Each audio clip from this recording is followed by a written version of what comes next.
हम क्या करेंगे जब हमारी महत्वाकांक्षा तीव्र हो, हमारे लिए हमारे सपने ही सब कुछ हो। हम क्या करेंगे जब हमारे पास विकल्प सीमित हो और हमारे पास चयन का अधिकार ना हो। हम क्या करेंगे जब कायनात का हर जर्रा हमें चुनौतियां दे रहा हो। हम क्या करेंगे जब एक हॉरिबल पास्ट ने हमें बहुत सारा एक्सपीरियंस दिया हो। हम क्या करेंगे जब जिंदगी का हर एक पहलू, हर एक क्षेत्र अवरोधकों के साथ गहबलिया कर रहा हो। हम क्या करेंगे जब इन सारी चुनौतियों के बीच अपनी प्रभावशाली उपस्थिति दर्ज करानी हो। हम क्या करेंगे जब हम मौत से ज़्यादा करीब से हमने ज़िंदगी को देखा हो। हम क्या कुछ नहीं करेंगे। आपका स्वागत है हमारे चैनल रंग ग्रुप पे। और आज काफ़ी संक्षेप में जो बात हमने बोली है उससे संबंधित रेखाओं का अवलोकन आपको करवाएंगे। क्या हम इमोशंस से छुटकारा पालेंगे? क्या हम इनसे ऊपर उठ जाएंगे? क्या हमें अपने सपने पूरे करने के लिए किसी भी प्रकार के रिश्ते की दरकार नहीं रहेगी? क्या हमने कल्पना की थी कि क्या किसी जड़ के कोई पेड़ खड़ा होगा? क्या हमने कल्पना की थी कि एक आधी अधूरी हृदय रेखा जीवित अवस्था में तिलक के साथ यहाँ पे मौजूद हो सकती है? क्या हम कल्पना कर सकते हैं कि अपने कुछ मुख्य गुणों से वंचित होके एक अर्ध अवस्था में यहाँ पे उपस्थित होंगी? क्या हम कल्पना कर सकते हैं कि यह पूर्णतः गुलाम रेखा है? क्या हम कल्पना कर सकते हैं कि व्यक्ति इतना चालाक होगा कि उसके लिए इमोशंस से उसके हथियार बन जाएंगे? क्या हमने कल्पना की है कि हम इतने अनस्टेबल होंगे कि हम किसी के लिए एक बुरे सपने की तरह बन जाएंगे? क्या हमने कल्पना की है कि एक ऐसा क्षण भी आएगा जिससे में हम गुलामी के जीवन की तरफ बढ़ना शुरू कर देंगे? क्या हमने कल्पना की है कि एक ऐसा दिन भी आएगा जो हमें दिन में रात के दर्शन करवा देगा? सब कुछ, क्या कुछ नहीं है इस हथेली में, और क्या कुछ नहीं है इन रेखाओं के बीच जिसे बोलते हुए मैंने आपके बीच खींचा है। वो सारी परिस्थितियां जो कि एक किसी भी व्यक्ति के जीवन में आने वाले एक से लेके अनेक रंगों को स्पष्ट तौर पे प्रदर्शित करने का कार्य करती है। बहुत संक्षेप में इसके एनालिसिस में आपको दे रहा हूँ यहाँ पे, क्योंकि ये प्राइवेट एनालिसिस थी। बस कुछ खास रेखाओं को दिखाने के लिए मैंने ये वीडियो यहाँ पे बनाई है। जब भी ये रेखाएं आपकी हथेली में किसी के भी होगी, उनकी भावनाओं पर, उनके इमोशंस पर किस तरीके से उनकी पकड़ है, ये कहना आपके लिए काफ़ी मुश्किल होता चला जाएगा। जब भी ये किसी के प्रभाव में आएंगे, अगर ये प्रभाव इस व्यक्ति की तरफ से होगा तो व्यक्ति सामने वाला का गुलाम बनेगा। ठीक है, कर्सल को फॉलो करते रहना। और जब भी सामने वाले की इनके प्रति निष्ठा बढ़ेगी, वो व्यक्ति इनके हाथ का मोहरा बन के रह जाएगा।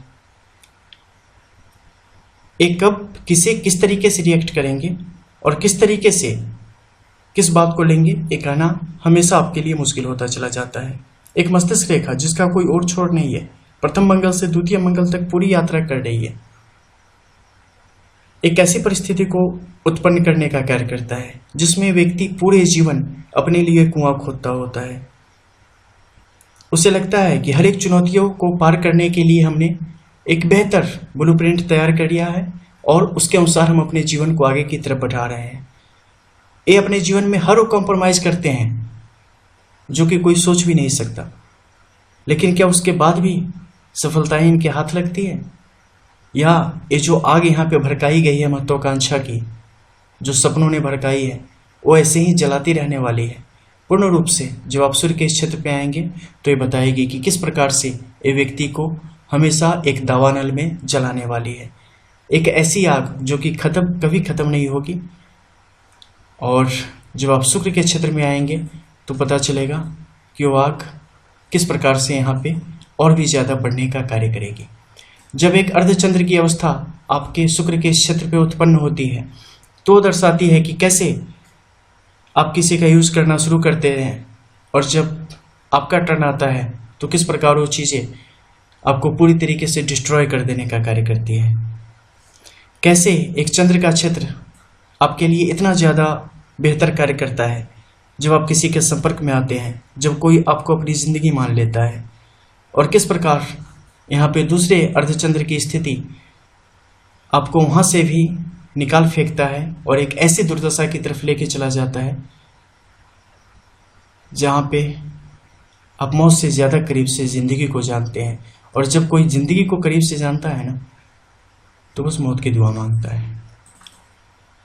ए डेस्टिनी पाम थी, राइट पाम के थ्रू अगर चीज़ों को हम जाने तो ये बताती है कि किस प्रकार से व्यक्ति का जब भी उस टाइम के अकॉर्डिंग जो प्रिडिक्शन हमने की है वो वर्तमान आएगा, तो व्यक्ति के जीवन को यहाँ पे प्रभावित करेगा। याद करना, जब सैटर्न के टाइम हम हॉटलाइन की प्रिडिक्शन वहाँ पे कर रहे थे, या तो आप गुलाम बना लो, नहीं तो आपको कोई गुलाम बना लेगा। और जब आपको एक बार बना लेगा, उसके बाद वो गुलामी आपकी कभी ख़त्म नहीं होगी।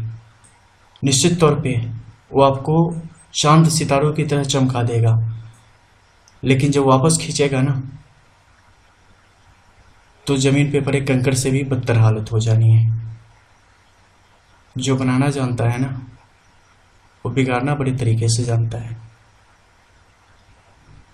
ऐसी कुछ परिस्थितियाँ अगर किसी के हथेली में मौजूद हो, तो इनसे संबंधित चीज़ें वो अपने जीवन में महसूस कर सकते हैं। बाकी जो प्रेडिक्शन की गई है उसे काफ़ी अच्छी तरीके से समझने की कोशिश करें, क्योंकि बहुत सारी ऐसी चीज़ें हैं जिसे सिर्फ इशारों में ही हम बता सकते हैं, वो भी कुछ खास वजहों से। मिलते हैं फिर। जय श्री राधे।